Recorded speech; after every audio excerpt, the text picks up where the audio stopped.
Saya sedang menganalisa ya pernyataannya si Saifuddin.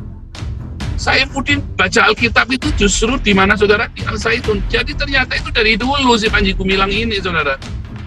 Hanya petinggi NII dia mau baca Alkitab. Kebayang dah saudara. Ada. Saya mencoba menganalisa saudara ya.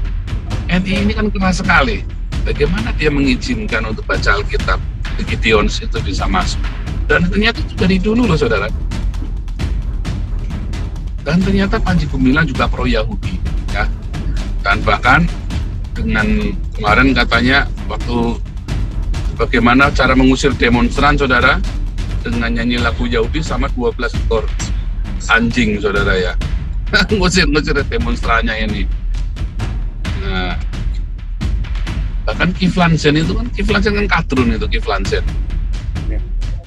Dan banyak pejabat-pejabat yang di belakangnya Panji Gumilang. Kalau menurut saya, siapakah Panji Gumilang ini, saudara?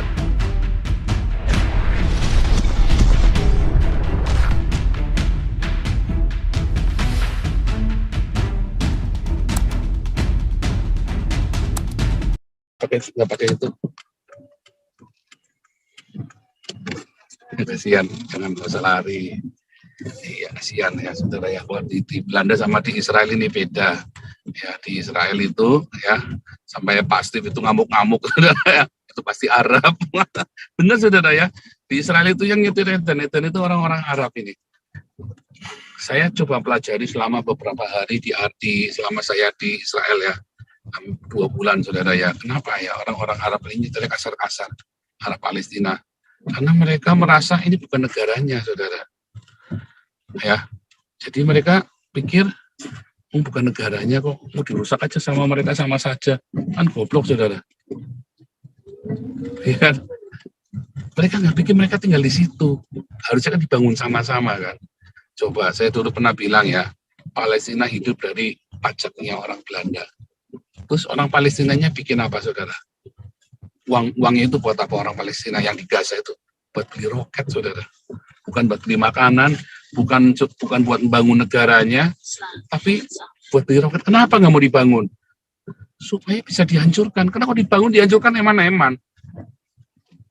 Kan gitu sudah. Coba cara berpikir. Anda ngerti nggak cara berpikir ini? Betapa tololnya cara berpikir ini, betapa primitifnya.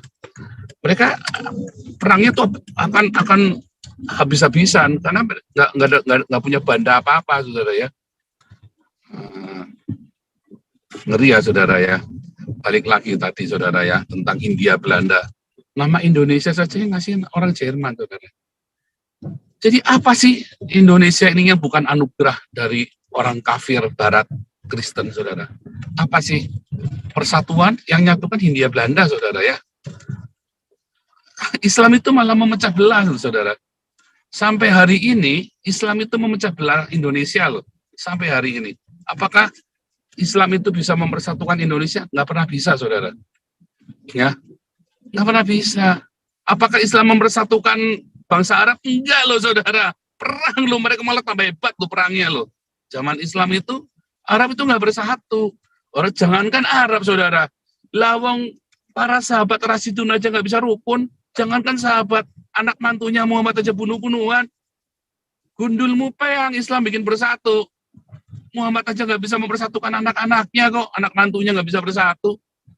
Orang itu ya, contoh dari keluarganya dulu, saudara.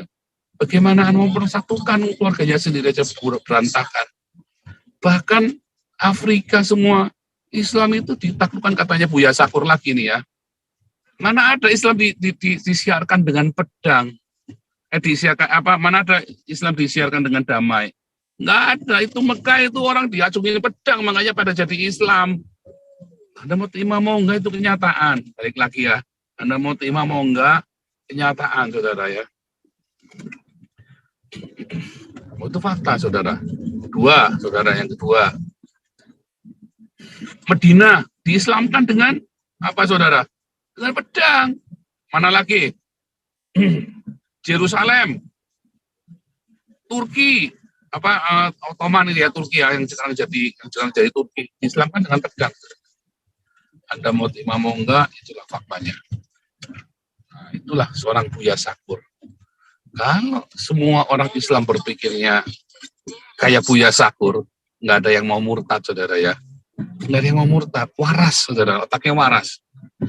Tetapi karena semua orang Islam itu berpikirnya justru antitesisnya Buya Sakur, maka banyak orang Islam yang mulai waras, yang mendengarkan sabda Nabi ke-26, banyak pikir, iya ya, akhirnya banyak yang minta dibaptis, saudara.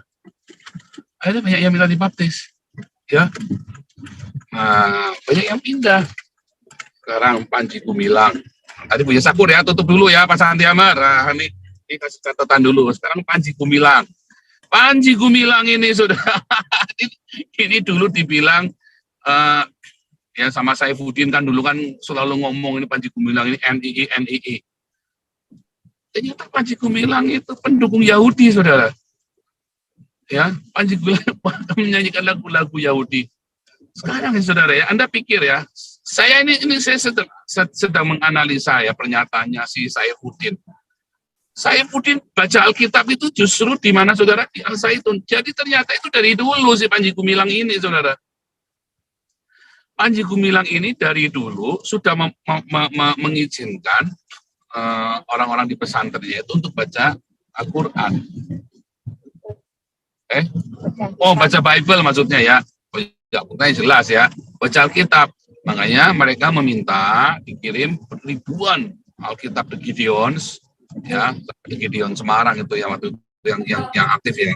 Gideons Jakarta turun sana, kemudian Saifuddin menerima Alkitab itu dan dia baca si Saifuddin itu, saudara. Jadi jadi saya bingung ya kalau kalau negara NII petinggi NII dia mau baca Alkitab, kebayang enggak, saudara? Ada. Saya mencoba menganalisa, saudara ya. NII ini kan keras sekali. Bagaimana dia mengizinkan untuk baca Alkitab, The Gideons itu bisa masuk? Dan ternyata itu dari dulu loh, saudara. Dan ternyata Panji Gumilang juga pro Yahudi, ya.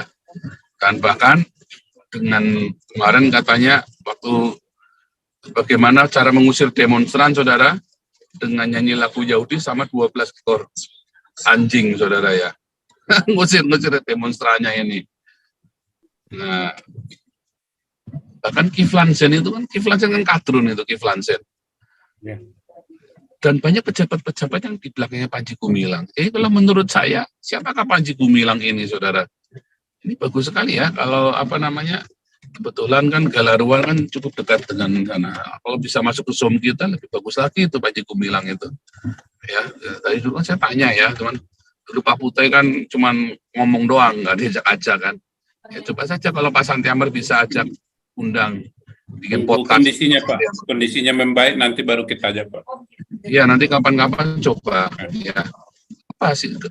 Kalau menurut saya tidak percaya Panji Gumilang itu NI loh, saudara ya. Oh, sudah tobat enggak? Karena dari zamannya Saifuddin masih di sana pun dia sudah mengizinkan baca Alkitab loh. Jadi sebetulnya, saudara, bagi orang-orang Islam yang waras, ya, kalau Indonesia ini Islamnya waras, tentu nggak akan sampai ruwet, nggak akan sampai miskin. Artinya apakah Islam itu bejat? Ya, kalau menurut saya Islam agama yang tidak baik. Tetapi apakah kita boleh melarang orang beragama? Nggak boleh, selama agama itu jangan mengganggu agama lain, saudara ya. Nah, itulah Panji Gumilang. Jadi saya kok sedang berpikir ya, lalu tuduhan-tuduhan kepada Panji Gumilang ini apa dong? Ya bisa jadi tujuan karena kecemburuan, saudara ya. Orang namanya cemburu udah gimana? Ya kan? Orang cemburu, dia bisa melakukan apa saja, saudara. Dia memfitnah atau segala macam. Tapi dari zaman itu sudah ada Alkitab di Al-Zaitun itu. Makanya si Saifuddin bisa baca Alkitab. Ya, enggak.